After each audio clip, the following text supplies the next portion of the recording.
Hello everyone, welcome back to your Pathshala. ఈరోజు December 14, 2020 English booster through the Hindu editorial అయినా దానికంటే వెళ్ళక ముందు ఫస్ట్ ఆఫ్ ఆల్ మీకు కొన్ని బేసిక్స్ ఇవ్వడానికి నేను రెడీగా ఉన్నాను. Head quarters of the 7 Indian army commands, మన ఇండియన్ ఆర్మీ యొక్క హెడ్ క్వార్టర్స్ ఎక్కడెక్కడ ఉన్నాయి చూద్దాము. మొత్తం 7 ఉన్నాయి, 7 ఇన్ నెంబర్.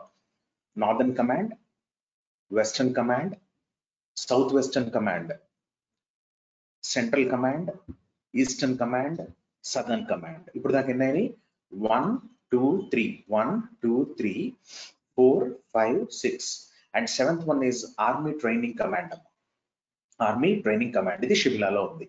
అయితే ఇప్పుడు మీకు 7 కమాండ్స్ ఎందుకు చెప్పాను అంటే, న్యూస్ పేపర్ ఎడిటోరియల్లో మనకు ఒక చోట ఈ కమాండ్స్ గురించి మాట్లాడతాడు. ఓకే, అయితే ఇప్పుడు నెక్స్ట్ ఏంటంటే, ఇన్ ఎనీ కమాండ్ అంటే ఈ పైన తెలిపిన నార్దర్న్ కమాండ్ అయి ఉండొచ్చు, western command, south western command, southern command, army training command, central command, eastern command. ఈ ఎనీ కమాండ్ అంటే ఈ పైన తెలిపిన ఎనీ కమాండ్స్ లో మొత్తం is organised in 7 parts whose details are given below. ఆ 7 parts ఏంటంటే, ఫస్ట్ సెక్షన్ ఉంటుందండి. సెక్షన్ అంటే ఏంటంటే, దాంట్లో 10 నుంచి 12 సోల్జర్స్ ఉంటారు ఒక్కొక్క కమాండ్ లో. మళ్ళీ సెక్షన్ ఏంటి అంటే, దాంట్లో ఒక్కొక్క సెక్షన్ లో మళ్ళీ 10 to 12 సోల్జర్స్. ఓకే, ప్లాటూన్ అంటే it consist of 4 sections. 4 sections అంటే మరి ఒక్కొక్క దాంట్లో 10 ఉన్నారు అనుకోండి. ఓకే, ఒక్కొక్క సెక్షన్ లో 10 మంది ఉన్నారు అంటే 10 మంది సోల్జర్స్ ఉన్నారు. ప్లాటూన్ అంటే మొత్తం 40 సోల్జర్స్ దాకా ఉంటారు దాంట్లో. నెక్స్ట్ కంపెనీ అంటారు. It consist of 4 platoons. 4 into మళ్ళీ ఏంటది 40. అంటే ఇక్కడ ఏం జరిగింది మీకు, ఇక్కడ ఒక్కొక్క ప్లాటూన్ లో 4 sections ఉంటారు. మళ్ళీ కంపెనీలో 4 platoons అంటారు. దీని చీఫ్ ఏంటంటే కంపెనీ కమాండర్ ఉంటారు. కంపెనీ కమాండర్ అంటాం దాన్ని. తర్వాత battalion, its chief is called colonel. Colonel అన్నదాన్ని కర్నల్. ఓకే, అండ్ దీని తర్వాత brigade, its chief is called brigadier. దాని తర్వాత division, its chief is called major general. దాని తర్వాత కార్ అంటాం, దీన్ని ఏమంటామా కార్. ఇది పి అండ్ ఎస్ సైలెంట్ ఉంటుంది అనమాట. అదే మీరు సిఓఆర్ పిఎస్సి కాప్స్ అంటే గనక దాన్ని మనం dead body of a human being అంటాం. Of a human being. అదే సిఏఆర్ సిఏఎస్ఎస్ కర్కస్ అంటే dead body of an animal. మరి కరాకస్ అంటే అది క్యాపిటల్ ఆఫ్ వెనజువేలా. అది ఇంతకుముందు నేను సెషన్ లో మీకు చెప్పాను, క్యాపిటల్ ఆఫ్ వెనజువేలా. అదే మధురోస్ విన్ అనే ఎడిటోరియల్ పెట్టాను కదా ఇంతకుముందు. సో ఇప్పుడు ఈ కార్ లో it's chief is called lieutenant general, లేకపోతే లూటినెంట్ జనరల్ అంటారు కొంతమంది. ప్రొనౌన్సియేషన్ ఇట్ డిఫర్స్ అమ్మా, లెఫ్టినెంట్ జనరల్. అయితే ఇప్పుడు నేను ఏం చెప్పదలుచుకున్నాను అంటే, కార్ కమాండర్ అని ఇండియన్ ఆర్మీ గురించి ఎప్పుడైనా ఆర్టికల్లో వచ్చినప్పుడు కార్ కమాండర్ అంటే ఏంటంటే చెప్తున్నాను చూడమ్మా. ప్రతి ఒక్క కమాండ్ లో కార్ కమాండర్స్ ఉంటారు. ప్రతి ఒక్క కమాండ్ లో కార్ కమాండర్ ఉంటుంది. కార్ కమాండ్, ఈ కార్ కమాండ్ ఏం చేస్తుంది అంటే కనుక డెసిషన్స్ తీసుకుంటుంది అనమాట. ఫర్ ఎగ్జాంపుల్ మన ఇండియాలో 14th కార్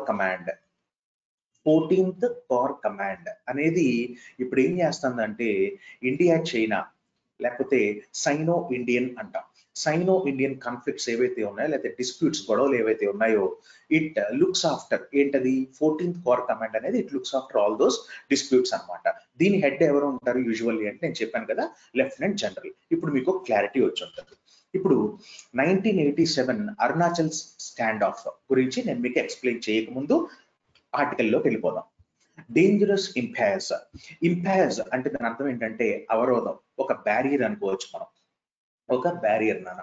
డేంజరస్ అనేది ఎడ్జెక్టివ్, దీన్ని తెలుగులో విశేషణం అంటాం. డేంజరస్ అంటే ప్రమాదకరమైన ఒక అవరోధం, ఒక అడ్డుకట్ట. అంటే ప్రమాదకరమైన అనేది ఆ క్వాలిటీ కాబట్టి ఇది ఎడ్జెక్టివ్ అయింది. అండ్ నా టెక్నిక్ ఏంటంటే, ఒక పదం చివర ఓయూఎస్ అని వచ్చే వర్డ్స్ 90% మీరు తీసుకోండి, అవి ఎడ్జెక్టివ్స్ అయ్యే ఉంటాయి. అయితే డేంజరస్ ఇంపైర్స్ అంటే అవరోధం, అంటే ఏదో కొంచెం డేంజరస్ సిచ్యువేషన్ గురించి మాట్లాడుకుందాం. Peace on the border is important for all aspects of India's relations with China. India China relation మధ్యన పీస్, సంధి కుదర్చాలి అని మాట్లాడుతుండవు. Winter has set in Ladakh లో వింటర్ అనేది మొదలవుతోంది. And the chill in India's relations with China remains after more than a month. Chill అంటే ఏంటంటే చలి కాదు, ఇక్కడ వణుకు కింద తీసుకోవచ్చు. అండ్ ద చిల్, ఇది చిల్ అనేది నౌన్ కింద వాడాడు. వణుకు అనేది ఇంకా Indian relations with China remains after more than a month since the last round of talks between core commanders. ఇప్పుడే చెప్పాను కదా నేను, కోర్ కమాండర్స్ అంటే ప్రతి ఒక్క కమాండ్ లో ఉంటారు. కానీ ఇప్పుడు ప్రస్తుతం మన 14th corps commander of Indian army is looking after the affairs or the disputes between India and China border. అది చాలా important. To take forward disengagement అంటే విడుదల on the line of actual control. అది ఎల్ఓసి అంటే Pakistan side, LAC అంటే మన China side అని మనకు తెలుసు. There is no road map yet to return to the status quo. Status quo అంటే ప్రస్తుత పరిస్థితి అని. Prior to May's transgressions by China. May's transgressions by China అంటే ఇక్కడ మీరు చూసినట్లయితే పిల్లలు, మే మంత్ యొక్క ట్రాన్స్గ్రెషన్స్ అంటే అతిక్రమణలు. ట్రాన్స్గ్రెషన్స్ అనేది కూడా నౌన్ అయి ఉంటది, ఎందుకంటే ఇది కూడా ఐఓఎన్ అనే సఫిక్స్ తో ఎండ్ అవుతుంది. లేకపోతే మనం వైలెంట్ యాక్టివిటీస్ అనుకోవచ్చు. మనం ట్రాన్స్గ్రెషన్స్ అంటే వైలెంట్ యాక్టివిటీస్ అనుకోవచ్చు. So there is no road map yet to return to the status quo prior to May's transgressions by China. May month లో దాని యొక్క అతిక్రమణలు ఏవైతే ఉన్నాయో ఇంకా మరి ఒక రోడ్ మ్యాప్ అనేది రాలేదు, ఒక పరిస్థితి మరి నార్మల్ స్టేట్ ఆఫ్ అఫైర్స్ కి రీచ్ అవడానికి. Which external affairs minister S Jaishankar acknowledged అంటే తెలియజేసిండు ఆయన last week. Have brought ties to the most difficult phase in the last 30 to 40 years. Mister Jaishankar speaking to think tank అంటే ఎవరండి, important national security decisions ఏవైతే చేస్తారో ఆ సంస్థని మనం థింక్ ట్యాంక్ అంటాం. Said the relationship had been profoundly disturbed. Profound అంటే ఒక ఎడ్జెక్టివ్, ప్రొఫౌండ్లీ అంటే యాడ్వర్బ్. ఓకే, అంటే ఇక్కడ మరి ఒక వర్బ్ ని తెలపడానికి మనకి యాడ్వర్బ్ యూజ్ చేసాం కాబట్టి, ఒక వర్బ్ ని తెలపడానికి యాడ్వర్బ్ యూజ్ చేసినాం కాబట్టి ఓకే. ప్రొఫౌండ్లీ డిస్టర్బ్ అంటే మన ఇండియా చైనా యొక్క రిలేషన్షిప్ లోతుగా డిస్టర్బ్ అవ్వబడినది అని ఎందుకన్నానంటే నాన్న, ఇక్కడ had been plus V3 disturbed అని యూజ్ చేసిండు. హ్యాడ్ బీన్ ప్లస్ V3 ఇది పాస్ట్ పర్ఫెక్ట్ టెన్స్ అని చెప్పుకోవచ్చును. పాస్ట్ పర్ఫెక్ట్ టెన్స్ అది కూడా profoundly disturbed, it had been profoundly disturbed అన్నాడు కాబట్టి రిలేషన్షిప్ అనేది డిస్టర్బ్ అవ్వబడినది this summer. And China had literally brought tens of thousands of soldiers in full military preparation mode right to the LAC. China కూడా మరి దాని దళాలు tens of thousands అంటే a large number of soldiers అని మరి line of actual control కి తెచ్చినది. In Ladakh లో the ministers fourth righteousness అంటే డైరెక్ట్ అటాక్ అనమాట. మినిస్టర్ల యొక్క మరి fourth righteousness has stood up as a sharp contrast to the persistent denials from the government this summer about the seriousness of the border situation. మరి ఇక్కడ చూస్తే మినిస్టర్లు ఏదైతే direct attack చేసిరో okay, it stood as a sharp contrast to the persistent denials from the government this summer about the seriousness of the border situation ని మరి సరిగ్గా పట్టించుకోవట్లేదు. ఎప్పుడు నిరంతరంగా దాన్ని మాకు తెలియదు, డినయల్ అంటే మాకు తెలియదు అని చెప్పడం, తెలియదు అని చెప్పి తప్పించుకోవడం జరుగుతోంది.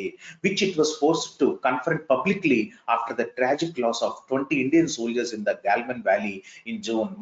మరి కాన్ఫరెంట్ అంటే ఏంటంటే ఎదుర్కోవడం అనమాట. Publicly after the tragic loss of 20 Indian soldiers in Galvan Valley in June. ఈ నిరంతర నిర్లక్ష్యం వల్ల మరి మనం 20 ఇండియన్ సోల్జర్స్ ని కోల్పోయినాము గాల్వన్ వ్యాలీలో. His remarks drew a strong response from China, which yet again blamed India for the crisis, saying the responsibility totally lies with the Indian side. Responsibility అంతా ఇండియన్ సైడే ఉంది, మాకేం తెలియదు, గాల్వన్ వ్యాలీలో చచ్చిపోతే మాకేం తెలుస్తుంది అని. And that it had strictly abided by border agreements. Abided అంటే కట్టుబడి ఉండడం. ఫర్ ఎగ్జాంపుల్ మరి మీరు ఏదైనా చట్టాలకు కానీ కట్టుబడి ఉండాలంటే you have to abide by rules and regulations అంటాం. ఆ అబైడ్ అనే వర్బ్ దగ్గర మనకి బై అనే ప్రిపోజిషన్ యూజ్ చేస్తాం సాధారణంగా. Okay, and that it had strictly abided by border agreements. A claim that does not square with అంటే టు అగ్రీ విత్. ఇంతకు ముందు మీకు చాలా సార్లు చెప్పాను, స్టాఫ్ సెలక్షన్ కమిషన్ లో IBPS లో చాలా సార్లు ఇది రావడం జరిగింది ఫిల్ ఇన్ ద బ్లాంక్స్ రూపంలో. It claim that does not square with the unprecedented అంటే ఇంతకు ముందు ఎప్పుడు సంభవించని మొబిలైజేషన్ అంటే సమీకరణ of Chinese troops to various points across the LAC since early May. The Ministry of External Affairs then responded, asking China to match its words with the actions. మరి MEA మరి ministry of external affairs ఏం చేసింది అంటే, okay చైనాని అడిగింది, నువ్వు మాట్లాడే మాటలకి actions కి ఒకసారి సరి చూసుకో. నీ ప్రమేయం లేకుండానే గాల్వన్ వ్యాలీలో 20 సోల్జర్స్ చనిపోతారా? నువ్వు ఏం మాట్లాడుతున్నావు, నువ్వు ఏం చేస్తున్నావు అని చెప్పి సరి చూసుకోమని మరి మినిస్ట్రీ ఆఫ్ ఎక్స్టర్నల్ అఫైర్స్ మరి చెప్పడం జరిగింది. ఓకే, నెక్స్ట్ అమ్మా. The sharp exchange last week underlined the perilous state of relations. Sharp exchange అంటే దీన్ని మనం ఒక అసర్బిక్ ఎక్స్చేంజ్ అనుకోవచ్చు. అంటే బాగా కఠినమైన మాటల యొక్క ఎక్స్చేంజ్ అన్నమాట. అండర్లైన్డ్ ద పెరిలస్ స్టేట్ అనేది నౌన్ అమ్మ. పెరిలస్ అనేది ఇప్పుడు ఇందాకే చెప్పాను ఎడ్జెక్టివ్ అవుతుంది. పెరిల్ అంటే ఏంటంటే భయంకరమైన, మరి పెరిలస్ అంటే బాగా భయంకరమైన state of relations and the long road ahead towards restoring normalcy, which India has made clear is predicated on peace on the border. Okay, మరి ఏదైతే ఈ డేంజరస్ స్టేట్ ఆఫ్ రిలేషన్స్ ఉన్నాయో ఇండియాకి చైనాకి, India has made it clear is predicated on the peace, is predicated on the peace on the border. మరి India స్పష్టంగా తెలపడం జరిగింది. ప్రెడికేటెడ్ అంటే మరి తెలుపుట, లేకపోతే టు ఎస్టాబ్లిష్ సమ్ ఫ్యాక్ట్స్ అన్నట్టు. ఇండియా హ్యాస్ మేడ్ క్లియర్, ఇది మళ్ళీ ప్రెసెంట్ పర్ఫెక్ట్ టెన్స్ యూస్ చేసిండు. Has plus V3, made clear is predicated on peace on the border in an interview to this newspaper on December 2. మరి ఇంతకు ముందు మరి interview ఇచ్చిన except ని వీటి ఇక్కడ మెన్షన్ చేస్తున్నా, అంతే, ఇది పెద్ద చూసుకోవాల్సిన అవసరం లేదు మనం. The external affairs minister cautioned that full disengagement may not be an immediate prospect. మొత్తం ట్రూప్స్ అందరినీ ఫ్రీ చేయడం అనేది ఒక ఇమీడియట్ ప్రాస్పెక్ట్, ఇమీడియట్ స్టెప్పింగ్ కాదు. ఓకే, ఇది మంచిది కాదు అన్నట్టు. Drawing a parallel to the Sundorangshu crisis of 1986 that took 9 years to resolve. ఏమంటే ఇప్పుడు మనం ఈ ఇండియా చైనా మరి కాన్ఫ్లిక్ట్ ఏదైతే ఉందో, ఈ గొడవ డిస్ప్యూట్ ఏదైతే ఉందో ఇంకా రిజాల్వ్ అవ్వలేదు, ఇంకా పరిష్కరించబడలేదని మనం అనుకుంటుంటే, ఇంతకు ముందు 1986 లో ఈ Sundorangshu క్రైసిస్ అనేది 9 years పట్టిందంట రిజాల్వ్ అవడానికి. అది ఏంటో చూద్దాం. ఇక్కడ India granted statehood to Arunachal Pradesh in 1986 లో ఏం చేసిందంటే అరుణాచల్ ప్రదేశ్ మరి స్టేట్హుడ్ ఇచ్చింది, దానికి మరి సెపరేట్ స్టేట్ కింద ఒక అధికారం ఇచ్చింది. The Chinese government proceeded to protest. మరి చైనీస్ గవర్నమెంట్ ఒప్పుకుంటుందా? ప్రొటెస్ట్ చేయడం మొదలుపెట్టింది, అంటే నిరసనలు మొదలుపెట్టినాయి. ఇదిగోండి ఇదే Sundorangshu వ్యాలీ. ఇది చాలా important as far as competitive exams అని కన్సర్న్. 1987 లో అరుణాచల్ ప్రదేశ్ లో జరిగిన యథార్థ సంఘటన. ఇండియా చైనా ఫ్యూడ్ అంటే కనుక ఫైట్ అమ్మ. ఫ్యూడ్ అంటే ఫైట్ అని చెప్పుకోవచ్చు మనం. ఓకే, మరి అప్పుడు the Chinese government proceeded to protest. The Chinese army crossed the LAC, line of actual control, దాటేసి and entered the Sundorangshu valley. మరి ఇక్కడికి ఈ వ్యాలీ ఎంటర్ అవ్వడం మొదలు పెట్టేసింది Chinese government. And started building helipads కంటే మొదలు పెట్టింది. స్కర్మిషెస్ అంటే గొడవలు. అక్కర్డ్ వెన్ ద, ఇక్కడ రాస్తాను చూడండి, గొడవలు, స్కర్మిషెస్ అంటే గొడవలు. Skirmishes occurred when the Indian troops refuse to stand down. Indian troops మరి వెనకాల తగ్గకుండా ముందుకు పోయినాయి. ఆఫ్టర్ ఇనిషియల్, అదేనండి ఆపరేషన్ ఫాల్కన్ అని మీరు చూసే ఉంటారు కదా. ఆపరేషన్ ఫాల్కన్ లీడ్ చేసిన ఇండియన్ ఆర్మీ జనరల్ పేరు ఏంటి? ఆపరేషన్ ఫాల్కన్ లీడ్ చేసిన ఇండియన్ ఆర్మీ జనరల్ పేరు ఏంటి అనేది కాంపిటేటివ్ ఎగ్జామ్స్ లో పక్కా అడగబోయే బిట్. ఇది మీరు మరి కామెంట్ బాక్స్ లో పెట్టాలి. Who was instrumental in leading Operation Falcon? Okay, and name that Indian army general. Okay, మరి after initial posturing India and China decided to deescalate the deployments. 9 ఏళ్ళు పట్టింది ఇది జరగడానికి. ఎప్పుడమ్మా? 9 ఏళ్ళు పట్టింది ఇది జరగడానికి. దీన్నే మనం Sundorangshu వ్యాలీ క్రైసిస్ అంటాం. ఇది మీరు సివిల్ సర్వీసెస్ లో మరి బార్డర్ రిలేషన్స్ అడిగినప్పుడు ఒక పాయింట్ రాస్తే చాలా బాగుంటుందని నా విన్నపం. మరి ఇక్కడ చూస్తే డ్రాయింగ్ ఏ ప్యారలల్ అంటే చెప్తున్నప్పుడు ఇది కూడా చెప్పడం జరిగింది. ఎవరు? External affairs minister. Sundorangshu crisis of 1986 that took 9 years to resolve. 9 ఏళ్ళు పట్టింది రిజాల్వ్ చేయడానికి. The slow moving talks on the LAC. Both sides are yet to schedule the next round following the 8th meeting between core commanders. Core commanders అంటే చెప్పాను కదా ఇందాక. On November 6 raised questions about China's willingness to both restore fully the status quo. ఏంటంటే the status quo and abide by last agreements which India must insist upon అంటే గనక చెయ్యి అని చెప్పి మరి నొక్కి నొక్కి చెప్పడాన్ని ఇన్సిస్ట్ అపాన్ అంటాం. The government for its part should be far more forthcoming అంటే ముందుకు రావాలి than it has been so far అనే టైం మార్కర్ వచ్చినప్పుడు మనకి ప్రెసెంట్ పర్ఫెక్ట్ యూస్ చేయాలి. ఇది మనకు తెలిసిన విషయమే.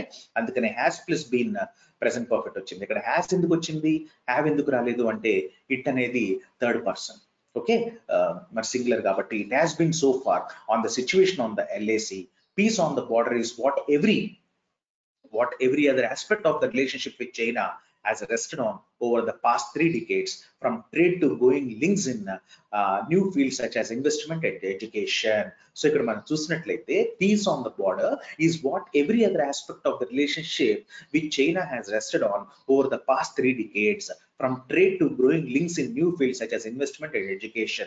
Chinese government యొక్క ఇన్వెస్ట్మెంట్ గురించి మనం చెప్పవసరం లే, మనం వాడే ఫోన్స్ అన్ని Chinese government maximum. Okay, and education లో కూడా చాలా ఇన్వెస్ట్ చేయడం జరిగింది.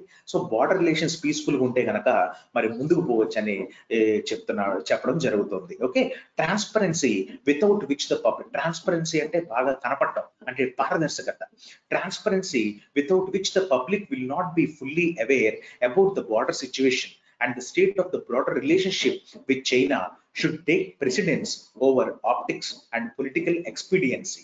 Political ప్రయోజనాల కొరకు ఇక్కడ బ్యూటిఫుల్ కంక్లూజన్ ఏంటంటే transparency without which the public will not be fully aware about the border situation and the state of the broader relationship with China should take precedence over optics and political expediency. Okay, మరి transparency అంటే మనం ఏమని చెప్పుకున్నాం అంటే పారదర్శకత అని చెప్పుకున్నాం. Without which the public will not be fully aware అంటే బార్డర్ సిచ్యువేషన్ గురించి పబ్లిక్ ఇంకా మొత్తం తెలియకపోతే, and the state of the broader relationship with China యొక్క రిలేషన్షిప్ ఇండియాతో మరి అది కూడా if you are not fully aware of it you should take precedence అంటే ఏంటండి, ప్రాధాన్యత. It should take precedence over optics అంటే దేని గురించి మాట్లాడుతున్నాడు, చూడడం గురించి మాట్లాడుతున్నాడు. Optics, precedence over optics and political expediency అంటే everybody has to know the situation which is going on between India and China అని చెప్పడానికి బ్యూటిఫుల్ లైన్స్ వాడిండు. Should take precedence over optics and political expediency. Political ప్రయోజనాల కంటే ముందు first ఏం చేయాలంటే everybody has to know, common public has to know the relationships between India and China or the current affairs or the happenings between India and China గురించి మాట్లాడుతుండు. So ఇవాళ article నన్ను సమాప్తం చేయమంటే నేను ఏం చేస్తాను అంటే గనక డేంజరస్ ఇంపాక్ట్స్ అంటే గనక ఒక అవరోధం, ఒక అడ్డుకట్ట ఉన్నది. Peace on the border is important అంటే మనం ఇలా కొట్టుకు చచ్చినా సరే పీస్ అనేది చాలా ఇంపార్టెంట్. ఎందుకు అంటే ఇంక ట్రేడ్ ఇంక్రీజ్ అవ్వచ్చు, ఎడ్యుకేషన్ ఇన్వెస్ట్మెంట్స్ ఇంక్రీజ్ అవ్వచ్చు, లేకపోతే ఇన్ఫ్రాస్ట్రక్చర్ మీద మనకి ఇన్వెస్ట్మెంట్ అనేది ఇంక్రీజ్ అవ్వచ్చు. అందుకని చెప్పి కొట్టుకోకుండా పీస్ అనేది ఇంపార్టెంట్.